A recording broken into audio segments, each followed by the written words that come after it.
Today, we are going to have a look at alternatives to the traditional career. If you're not very happy in your career, most of us think the same thing. Either you've got to stay there and put up with it, or you've got to leap into something that's totally new and just hope for the best, hope that it works out. And this is probably based on the type of careers advice that we've had at school and afterwards. But what if your ideal career isn't actually a job? But the good news is that there is another way to find your ideal career. In fact, there are actually three flexible career paths that you might not be aware of, and they could be exactly what you've been looking for.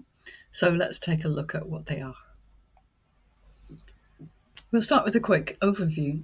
The first path is based on hobbies and interests. Instead of having a full-time job, you build a combination of income streams that use various skills from your hobbies and interests. And the second path is flexible consulting or freelancing. So you could take what you already know, so that could be the experience you've gained in a job, and you to clients, but on your own terms, not for a boss. And the third path is a hybrid income career. And this is where you blend a part-time job, which is going to give you stability, so it could be your current job or another one that's similar, with a side business or a hobby-based project. Now, there is a bit of overlap between these, and we'll take a look at that in a moment. Of course, you can create all sorts of combinations from these three pathways, and that will build you what's known as a portfolio career. And that's possibly something you might do a bit further down the line. The reason that I've broken them into three paths is just to show you how to get started easily. You can look at the examples in all three sections and you can choose your own preferences. But the most important thing, of course, is to choose which one you're going to start with. Let's break it down. So we'll start off with hobbies and interests. There's a great deal you can do teaching and selling digital products. So you can teach people how to do whatever it is you do, whether it's making toys, whether it's woodwork, whether it's making jewellery. And other things like photography and yoga work very well for this. And the way that you can teach is through online lessons over Zoom, or you can teach in person. You can teach locally, perhaps in an evening class, or if you have a community centre, you might be able to set up a little course there. And of course, you can create videos and ebooks that people can buy and learn from. And then you can sell physical products if your hobby involves creating something.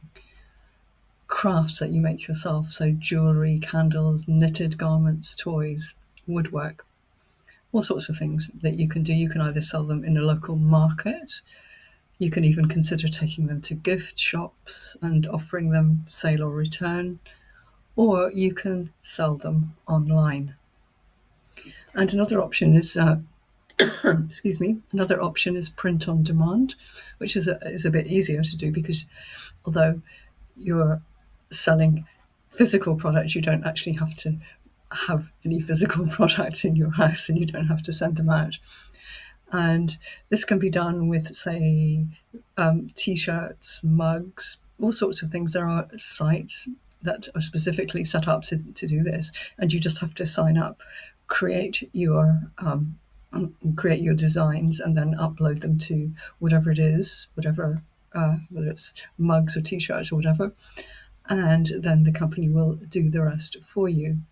And you can also create books. I've done this on Amazon KDP, where you create the book. You can, I don't write. Well, I've written some children's stories, and also I create a lot of activity books. So you create these on your computer, upload them as PDFs, and then Amazon will sell them. And of course, they don't print it until someone actually buys it. So that's why it's called print on demand. So there are plenty of options out there.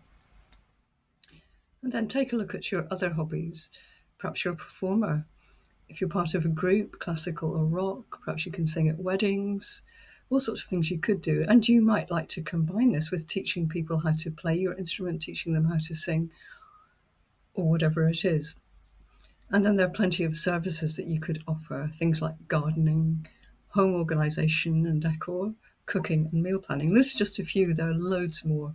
You can do babysitting, you can do dog sitting, taking dogs for walks, all sorts of things, dog grooming services. Yeah, the list is probably pretty endless. So why not make a list of all the things that you like to do and that you're good at and that people could potentially pay you for? And now let's take a look at consulting or freelance work. Freelance work could be based on what you do in your day job or have done it in previous jobs. For example, if you've been a PA, you could work as a VA. You could be an accountant, a bookkeeper, a graphic designer. And if you like your job, but not the office politics, or you want more choice in the clients that you work with, or more flexible hours, this might be a really good option for you. But of course, not all jobs lend themselves to freelance work. But it's possible that you could use other skills. For example, you might freelance in something that you're very good at, but don't necessarily use in a job, or that was just part of a job but maybe not reflected in the job title. So that might be writing, research, planning, or it could be something related to a hobby or skills that you've developed outside work, things like photography, video production, and graphic design. And then the hybrid path, which is staying in a secure long-term part-time job and combining it with one or more side projects. You're likely to stay in your current job and then gradually cut back to part-time, or if that's not possible in the job you're in, you could consider moving to a similar part-time job. Let's just take a quick look at how these paths could work out in practice.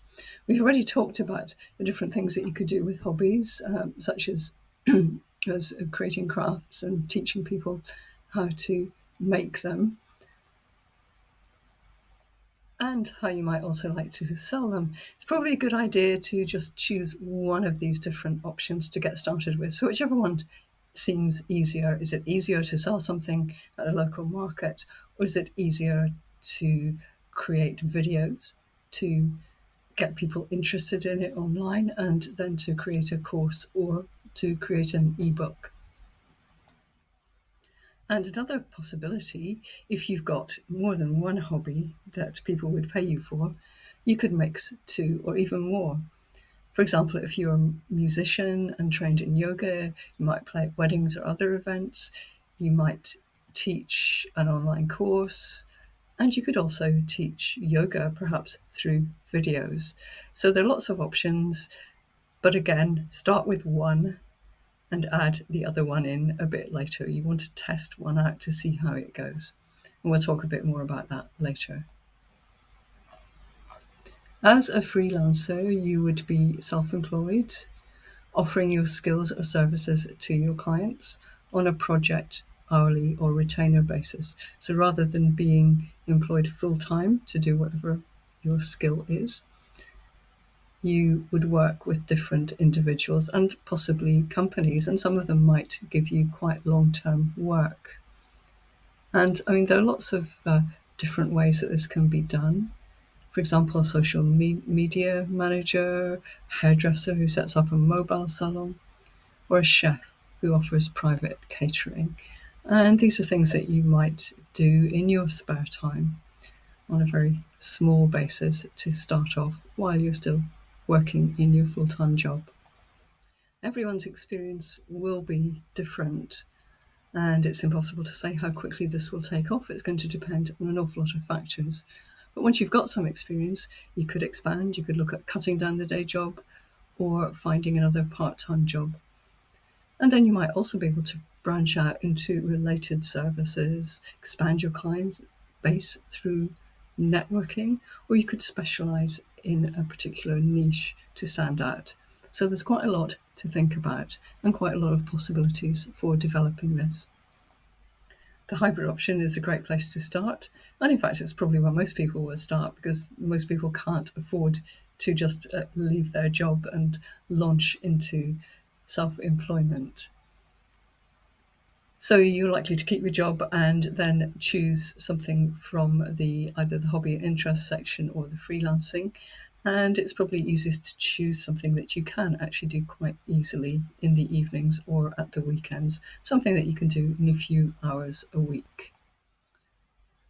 Now we'll talk a bit about getting started in any of these paths. The most important thing is to keep it simple. Begin with making a list of the skills and experience that you have in all areas of your life, so not just work.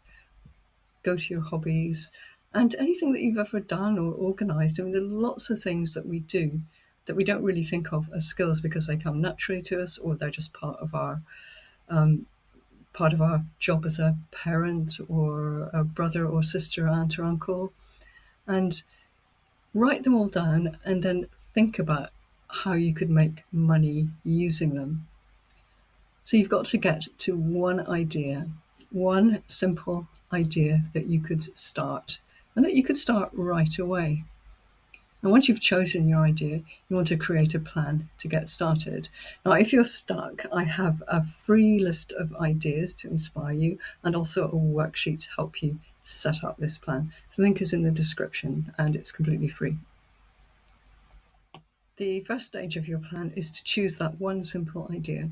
Just one idea that feels exciting, easy to start, or low risk, or preferably all three. An example might be teaching a language that you speak, selling something that you've already made, or doing social media marketing for small businesses. And don't aim for perfection, just find something that's doable and that you can do this month. Stage 2 of your plan is to do some quick research. You can just spend 1 or 2 hours doing this, but what you need to understand is who else is offering this, what do they charge, and who needs this kind of help. So just write down whatever stands out for you. And you don't need a business plan at this stage, you just need some basic awareness of the situation. The next stage is to create a mini test. What's the simplest version of this that I could try out? You might offer a free trial session in a language or whatever it is you're doing, or you might sell one item at a market or online. You might post a message in a local Facebook group, perhaps offering classes, or you could email local businesses with a small or free offer to do their social media marketing or whatever it is that you're offering. The next part of your plan is to reflect and adjust. After your first attempt, ask yourself, what did I learn? What worked well? And what didn't work out so well? And what could I do differently next time? And the next steps. This is going to depend very much on what happened with your mini test. You can then either try again with the improvements that you've thought of, or you might decide to test something completely different. Perhaps you didn't enjoy what you were doing or didn't get a sense that that could potentially work well. Or if it worked quite well, you might decide to grow it into something bigger. And if you need any help with this plan, don't forget to sign up for the free worksheet and ideas list, and you'll find the link in the description below. If you've enjoyed this video, don't forget to like it, subscribe for more career change strategies, and if there's anything specific you'd like me to make you a video on, let me know in the comments below. Thank you for watching.